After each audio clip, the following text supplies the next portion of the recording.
Hello, lovelies, and welcome to my April and May wrap up, and a welcome back because the last 2 months have been absolutely chaotic. So I figured today we're just gonna probably hang out. I am honestly in as lazy of attire as I could get because I just could not be bothered. But I'm gonna get right into this wrap up because I am so excited, and I may just record the same day today my TBR for the month. I'm so excited for this month.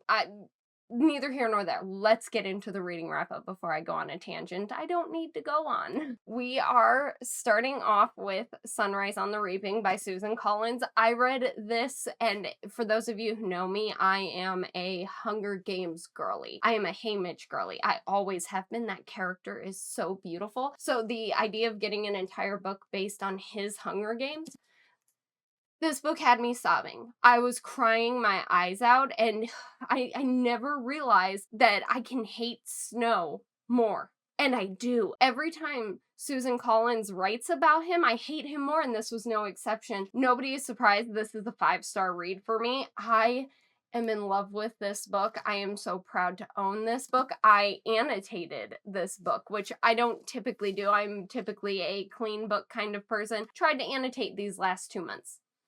I don't think it's for me. I would much rather just talk about my feelings on a book in a video, so that's what this is. If you love the Hunger Games, you will love this. With that being said, if you did not care about the Hunger Games world, I don't think you're gonna care about this one if you didn't care about the characters, and it kinda goes to show, I might be the only one that feels this way, that even if Katniss wasn't born, a rebellion still would have happened. It was just a biting time kind of thing. 5-star read for this. I absolutely loved it. I wish I could read it again for the first time, and the fact that I will never get to read this book again breaks my absolute heart, but that's okay. That's okay. There will be other books. There will be better books. I loved this, though. I loved getting to get a book from Hamish's perspective.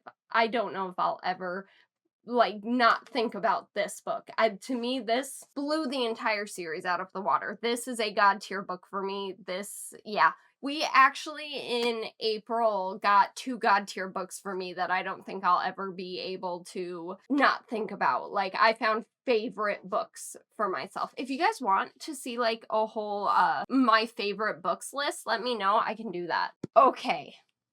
About 100 pages of this book I absolutely hated, and I realized I did not give a shit about hockey whatsoever. This is Beartown by Frederick Bachman. It was also the first Frederick Bachman book. I don't know why I can't say his name today. I just can't. This is the first book by him I read.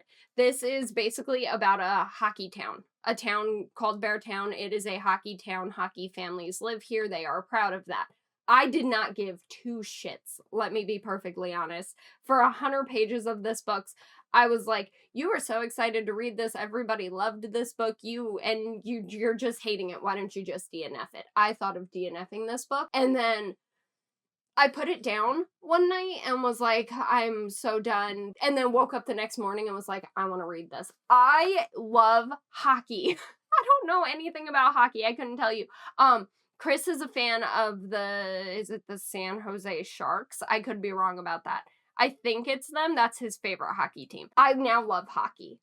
This book is so amazing. I do want to read Frederick Bachman's My Friends. Will I continue this series? I rated it a 4.75. I think I would continue this series. I really do. I loved the way he wrote was so amazing. It was so good. So good. So happy about it. I highly recommend this book. Even if you are not a sports fan, just give yourself some grace with it if you are not a fan of sports. By the end of it, though, I was a hockey fan. I was rooting for Beartown. I was proud of some of these kids, not all of these kids, but I was proud of some of these kids. And the way this town bands together around hockey, around a sport. Like, it's beautiful and crazy and intense and amazing. I still highly recommend the book. If you are a sports fan, I really think you'd like Beartown. If you are a small town kind of vibe, I think you would really enjoy Beartown. I had a lot of fun with it. 4.75. I battled with this because by the end of it, I wanted to rate it a 5-star, but because it took me so much to get into it, I couldn't justify giving it a 5-star, so 4.75. Highly recommend it though. It was great. It was amazing. Another one I cried to. The April and May has been a lot of crying. My mental health these last 2 months has not been great. I have been struggling, to say the least. We're gonna move on because I'm gonna start crying. Because yes, I am a big baby. I read this book, caught me off guard. This is The Other Woman by Sandy Jones. I rated this a 3.75. This book is about a woman who is basically combating with her mother-in-law until you get deeper into the book and you find out that there is some underlying fucking craziness to this story. It was kind of your middle of the road thriller. I enjoyed it. I had a lot of fun with this book. I thought how lucky I am to have the mother-in-law I have, because she is a very kind, sweet woman compared to this woman. I'm getting married this month. Have I told you guys that? So prepare for some married books, because that was one of the reasons I picked this one up, because the female main character gets married in this. So 3.75, middle of the road thriller book. 3.75 is still good. Would I read it again? Probably not. If you hear Chris outside, he is currently drilling, but I don't think it's that loud. Like, I can hear it a little bit, but I think it's nothing more than I wouldn't be able to edit out of it. The Queen, the thriller, I don't think I'll ever not read one of her books, The Crash by Frida McFadden. I read it one afternoon because, to me, Frida McFadden is, she's an airport book writer to me. I can pick her books up, finish them in an afternoon, call it a day, and this one I rated 4.25. This is about Tegan, who's 8 months pregnant, and she ends up going to visit her brother. Lo and behold, so much junk happens in true Frida McFashion. Oh my gosh. In true Frida McFadden fashion, so much crap happens. It's crazy. It's kind of cut and paste, which is something I really like about it. I really, really liked this book. Again, I annotated it, 4.25, one of the better Frida McFadden reads for me. I liked it. I've seen, like, mixed feelings on this one. People either loved it or they hated it. I liked it. I thought it was good. I thought it was great. I had the best time. I would dare say I loved it. Had a good time with it. My holy grail. If you ask me right now what my favorite book was, this would be the answer. I read Pen Pal by J.T. Geisinger. Nobody's surprised I rated this a 5-star. This follows male main character Aiden, female main character Kayla, and their journey. I fucking sobbed throughout this book, and then when I got to the ending, I cried even harder. I love this male main character so much. Like, favorite. Does he give Rowan from the Ruinous Love Trilogy a run for his money? Yes, he does. Am I okay with the two of them sharing spot number 1 for my book boyfriends? I am. Do I think Kayla is absolutely perfect for Aiden? Yes, I do. This is a kind of paranormal dark romance. Trigger warnings, of course, because it's dark romance, so do your due diligence on that. This book fucked me up. Fucked me up so bad. I wonder if I could find one of the quotes that had me dying. Oh, God, no, I'm gonna start crying. I can't. Okay. So, great book, fantastic book. Will definitely reread this book on more than one occasion. Did I buy more J.T. Geisinger to read because of this book? Yes. Do I think she could possibly be a 5-star artist for me? Yes, I think so. I'm going to definitely give more of her books a chance, probably next month, not this month, because this month I have my TBR all planned out. 5-star though, highly recommend. Aiden will live rent-free in my head for the rest of my life, and I think it's because he reminds me, like, a lot of my book boyfriends remind me of my fiance. Go figure, I have a type. But, oh my gosh, is he beautiful. And is this book amazing? And is Kayla an angel? No, but we love her morally gray. They're both kind of morally gray. If you hate cheating, though, this book may piss you off. It didn't piss me off. I kind of thought it would at the beginning, but it didn't piss me off. Highly recommend. 10 out of 10, 20 out of 10. If you ask me today, this is my favorite book of the year so far. Nothing has changed that since. Even Sunrise on the Reaping couldn't hold a candle to this for me. It was a lot. I enjoyed every second of it. See, you can start to see where I kind of gave up a little bit on my annotating. Like, this book only has a couple of tabs in it because I just didn't care after a while. I'm not an annotating girly. Tell Me What You Did by Carter Wilson. I'm in the middle of the road with this. This is about a podcaster who, she basically listens to people confess crimes and their deepest, darkest secrets. I need to learn to talk. On her podcast, and everybody loves it, Psychotic person starts stalking her, and not in the dark romance beautiful way, in the very creepy, wholeheartedly terrible way, and I rated it a 3.5. The main character's name is Poe, so like Edgar Allan Poe, which was amazing, and I love that, but the main character just, she didn't hold up for me. She kind of ticked me off throughout a lot of the book, and I don't know, when the main character is hard for me to swallow, I have a hard time swallowing the rest of the book. As for the story though, and the plot, absolutely loved that. I really loved that. She had the most beautiful dog. If there's a dog in a book, I'm immediately sold. It's middle of the road. I would recommend it. I mean, I rated it a 3.5, so obviously I liked it to a degree. I feel like if anything drops below a 3-star, I would not recommend it. I just wouldn't, and it probably wouldn't live long on my shelves anyhow. And don't mind Dungeon Crawler Carl, these shelves behind me are getting a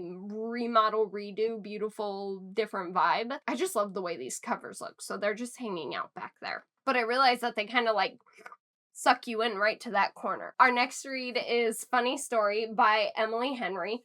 I fell in love with, is it Miles and Daphne? I think it's Miles and Daphne. Yes, I fell in love with Miles and Daphne so fucking much. If you don't know about this story, Daphne is getting married to Peter, or so she thinks. He ends up leaving her for his childhood best friend, and Daphne is basically forced to move in with Miles, and they both end up moving on and growing out of their relationships simultaneously and trying to get by. This was a 5-star book for me. I loved this. I love Emily Henry's writing. As much of a dark girly as I am, she grips me. Her stories seem realistic to me, and I love it. Don't worry, I did read Great Big Beautiful Life. I just read that in May and not April, so we will get to that one eventually. But I loved this book.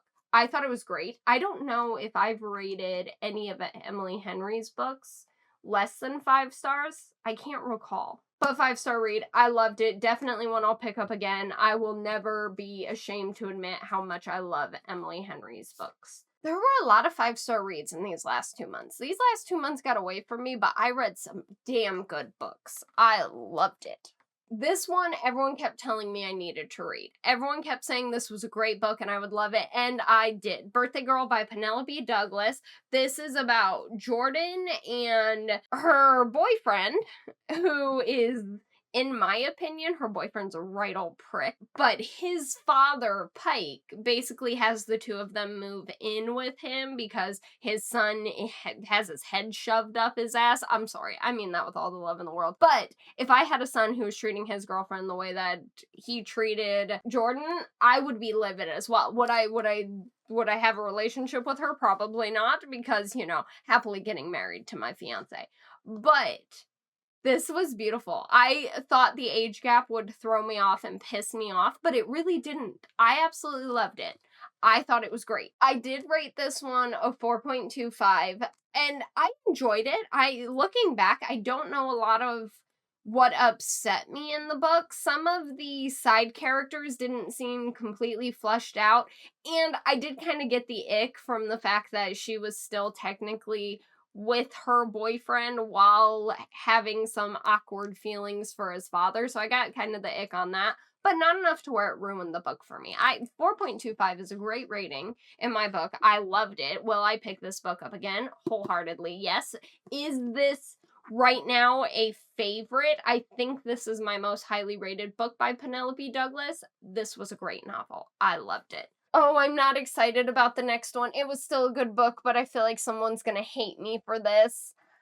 I read Scarred by Emily McIntyre, and I told you guys I was so excited about this book, and it fell flat. I was riding the high from Hooked, and I thought I would love this one as much as I did. I didn't. I rated it a 3.5. I hated both brothers in this. I was not a fan of Tristan or Michael, and I wasn't a fan of Sarah either. So it was like I didn't root for anybody because I kind of didn't really care about anybody. But 3.5, I had a fun time reading it and I did enjoy the plot. I am going to still read the Never After series. This one I think just fell flat for me. It could be that I love Lion King and this felt nothing like Lion King aside from some of the characters tied in together, and that was really interesting. But I liked the way that Hooked tied more into the story. I didn't feel as strongly about this one as I did the other one. At the end of the day, I'm a Disney kid, so when you give me something that's a fractured, what are they called? They're called fractured. Why can't I say that word? I don't think I can say that word. Oh, but I have to read this part. For the freaks, the misfits, the bullied, the loners, the insecure, the damaged, you are worthy, you are warriors. I loved that. I loved that. I did love this book. It just, I didn't root for anybody in this book. As sad as that sounds, it probably sounds really heartless. I just didn't root for anybody. And so I'm hoping the next one will be better. I have not given up on the series. I still really like this book. It just wasn't, I don't think this one is going to be a favorite out of the series for me. Now we're going to get into my May reads. I did not read nearly as many books in May as I did in April. I read Inked in Ashes by Shannon Meyer, and as a lot of people know, I am not a huge fantasy girly, so you have to take any recommendations I give fantasy with the smallest grain of salt. It is probably my least favorite genre. I like a speedy book. It's something I can appreciate, and I didn't hate this book. I rated it a 3.25. This follows Harmony and her best friend Molly. Molly is looking for a prince to basically rescue her and Harmony from the situation they're in. They're like lowest of the low poor. And I am going to continue this series because the ending did grip me, but the first, maybe 200 pages, I was more livid with Molly. Molly was put into a really shit situation and Harmony stuck by her, but it seemed like every step of the way Molly was trying to fuck them over. And I get it, that's her personality, that's who she was, and it was beautiful that Harmony loved her for it. I would still love my best friend at the end of the day if she went through what she went through and I was trying to protect her and she was fucking us over. But that's just how I felt. And then at the end, she became a badass. She was a boss. She was awesome. But it's a fantasy novel. I don't know how much detail to go into with fantasy novels because I don't want to ruin the world building that the author does. And don't get me wrong, Shannon Meyer creates a beautiful world. Like, this felt like something I could see happening. There's some weird, past present stuff that happens with this where she is basically thrown into a book of fairy tales is what it seems like to me. I don't think that spoils anything, and I could be completely wrong on that because again, fantasy is not a top subject for me because a lot goes on in it and I've got one brain cell fighting to process everything. So take all of this with a grain of salt. Rated it a 3.25. Am going to continue the series because at the end it got incredibly interesting and I was hooked at the end. Maybe I'll have to get the second book, reread this one, and then reread the second book. I think that might be the route I have to take. Or just buy the entire series and do a whole reading vlog of it, and maybe that'll make more sense to me. This next book, though, You Shouldn't Have Come Here by Geneva Rose. Geneva Rose, a five-star read. 5-star read. A woman basically checks into an Airbnb and begins to catch feelings for the Airbnb owner. He lives currently in the same house and basically rents out his bedrooms. Turns out he is fucking. Like, the entire story, this entire family is fucked, but the plot twist at the end, I did not see coming. I did not. I was rooting for Grace. I was rooting for Calvin. I was rooting for his brother. Everybody in this fucking town is nuts and crazy, and I will probably never rent an Airbnb from anybody because of this book, because it was horrifying. So good. 5-star read, and I am going to read Home is Where the Bodies Are by Geneva Rose, because I am hooked on her writing. I am hooked on her. I am in love with her. She is wonderful. I love it. I love it. I love it. I love it. I am predicting that she is going to be a 5-star author for me. That's throwing that out there. We'll see. I'm throwing it out there. The next 2 books go hand in hand because they are a duology. I will not give you too many details on them other than my rating and the first book, because I don't ever want to spoil anything for you guys. Once You're Mine and Now You're Mine by Morgan Bridges, and I loved these books. You guys know me. I love I need to protect her and I will stalk her and I will do what I have to do to protect her. I love you touch her and you die. I love a dark romance where he fucking worships the ground she walks on. He fucking kidnaps her. He fucking kidnaps her, and she is throwing a big hissy fit about it, and she is so mad. She's got so much dark. Basically, her father is killed, and turns out that it is a whole mess, and I don't want to spoil anything. I rated Once You're Mine 4.25s. Now You're Mine 4.75s. This is the book where he kidnaps her, but it's for her own good. It's to keep her safe. So, like, how mad are we at him? Like, he needs to keep her safe. And if you read it, he's a lawyer, she is a barista, she came from a wealthy family, but after she lost her father, she ended up kind of drawing the short straw at life. And he takes care of her. It's so beautiful. I loved this series. It was so good. I highly recommend, if you love dark romance and you are a fan of stalking, of course in books, not real life. Don't stalk people in real life. Don't do it. It's rude. So good in these books, and I absolutely loved it. I'm the one brain cell fighting for all order, and it will always love a dark romance book. Okay. And now, this is a highly anticipated one. I feel like everybody is going to want to hear, and nobody's gonna be surprised that it was a 5-star read for me. Great Big Beautiful Life gave me the biggest Seven Husbands of Evelyn Hugo vibes, and I loved it. Seven Husbands is one I rated 5-star, and this was no different. This follows Alice Scott and Hayden Anderson. Alice Scott is trying to basically get her debut breakthrough in publishing, and Hayden is already a well-known, well-renowned, published author. And I peeled the sticker off, and it's sticky. So if anybody has, like, tips and tricks to get the sticky to go away, I would greatly appreciate that. But they end up interviewing Margaret Ives. She makes them sign a NDA where they can't even talk to each other about the books they're writing. And then lo and behold, she's giving them 2 different stories for a specific reason. The fucking plot twist at the end of this book had me.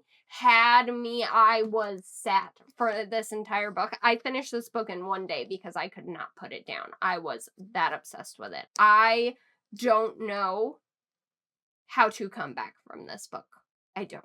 I have no clue. I don't want to come back from this book. I loved this book. Emily Henry, thank you for writing this book. When I reread Seven Husbands of Evelyn Hugo, I feel like I have to reread Great Big Beautiful Life, because these books had me sad. I ate them both up. They are pure, like my idea of a perfect book, these 2 books. It felt like the romance was the subplot of this book, and I never realized how much I loved that, but I loved it. I thought it was great.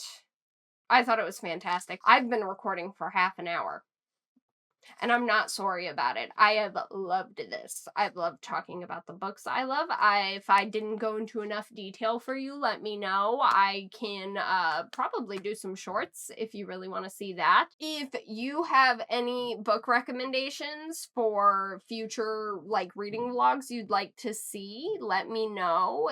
What was your TBR for April and May? And what is your TBR for June? Because I have mine, and you're probably gonna, when you see me in the same outfit, like same black leggings and same sweater. Don't question it, because I'm going to stop recording this one and immediately jump into recording my TBR for June. And I'm not sorry about it. It needs to be done, so I'm just going to do it today. I might even record a short of the first book I'm picking up for June, because why not? I'm already here. I'm already set. I might as well do it. Tips and tricks on how to organize my bookshelves, because I want this to be like my favorites. And then I'm thinking of organizing every other bookshelf that's over there and on the other side of these ones by genre. And so when you walk in, my first two bookshelves will be like romance and dark romance. And then it's going to go to like horror and thrillers. Then I know I want to have a bookshelf for Stephen King, and then one for B.V. Larson, because that's my fiance's favorite author. And then I'm thinking a fantasy bookshelf, because my fiance loves fantasy. It's ironic that all the books I love, he is not a fan of. All the books that he loves, I am not a fan of. But it's funny because we will read each other's books just for the hell of it. So I don't know. But so tips and tricks on bookshelves, videos that you guys want to see me do, that would be great, because I am trying to get back in the swing of this, and I'm thinking one long form video a week, and then for the rest of the week, shorts. What do you guys think of that? And then I have an idea of a vlog I want to record. Let me know what you think. I only want to read books that I love in June, or books that I'm very excited to read. So I have The Tenant, Home is Where the Bodies Are, and then I am thinking the entire Twilight series, because I haven't read those since I was a kid, since I was a teenager, and I love those books. Those are comfort reads for me, but because they're big chunky books, I don't read them, I just watch the movies, and the movies are my comfort movies. So I'm thinking of vlogging me reading the books. What do you think? You want to see that vlog? Maybe, maybe not. I don't even know if y'all hung out till this far into the video. If you did, you're a real one. Thanks for that. Sorry about my tangent. Thanks so much for watching, though, and I will see you all in the next video then.